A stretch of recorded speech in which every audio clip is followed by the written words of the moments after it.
Alrighty, middle. Okay, 5, 4, 3, 2, 0. As if I was still ready. You like zombies, right?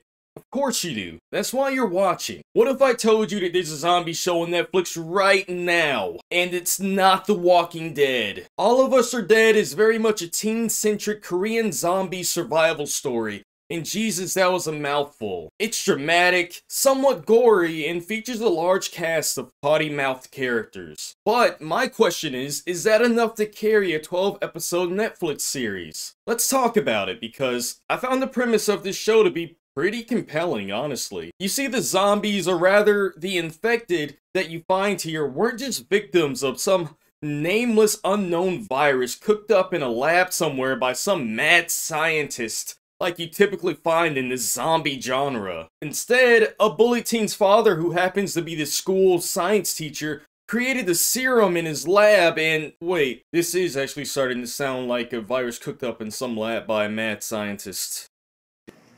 Cooked up in a lab by some scientist. Man, who wrote this script, huh?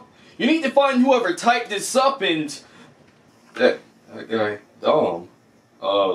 You need to find whoever typed this up and give him a raise, alright? What are you waiting for? Get on it now! Jeez, I don't remember putting my name on this. Why would I put my name on this for? It won't wipe off either! Okay, so how the virus comes about isn't so interesting. It's more so the message behind the virus that's so unique about this. Throughout the show, we see numerous instances of students being bullied, and even when there is a knight in shining armor to save them, like a stronger student stepping in, or a parent raising concerns to the faculty board, they're still powerless to do anything about it in the long term. Which leads to the science teacher creating a drug to help his son replace his fear with feelings of aggression to help him fight back against the bullies. And now we have a brand new cycle of violence. This is because bullying at its core can only really be stopped by those that actually partake it. Partake. Like I'm talking about coffee or something. Do you partake coffee? No, I partake tea. Oh, so you partake tea? Yes, I partake it. So, aside from messages and hidden agendas, what is the meat of this show? What keeps you coming back episode after episode of watching All of Us Are Dead? I'd say it's the characters. There's enough chemistry between the characters, as well as tension, that it properly imitates the signature zombie theme of the people can be just as much monsters as the dead are. Honestly, this show does rely a lot on character drama to keep it rolling, which is necessary to fill the runtime, sure, but it can do this to a pretty annoying fault. You see, the overwhelming bulk of this 12-episode show is based inside of this high school, and you are, again, overwhelmingly glued to the students of this high school.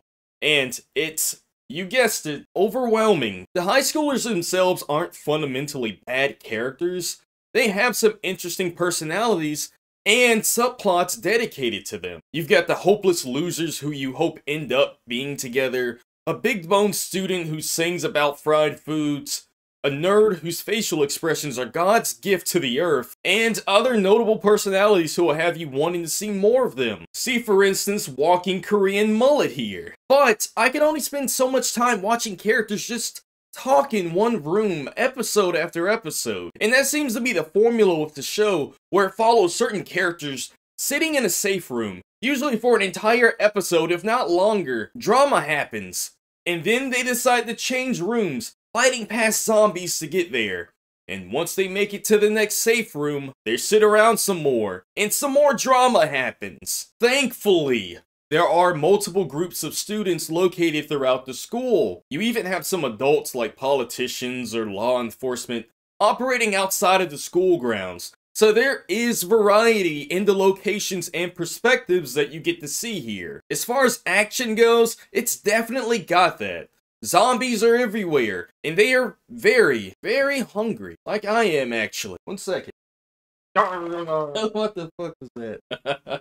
Characters are taken out left and right, and depending on my angle here, left and right, and you never really know what to expect as the show keeps the effects of the virus pretty mysterious, actually. Like, some characters turn immediately, others take longer, and the rest, Well, they don't turn at all. It reminds me of another show on Netflix, Z Nation, where one of the primary characters is this walking, talking, human-zombie hybrid. These unturned individuals retain their human intelligence and become more driven by aggression.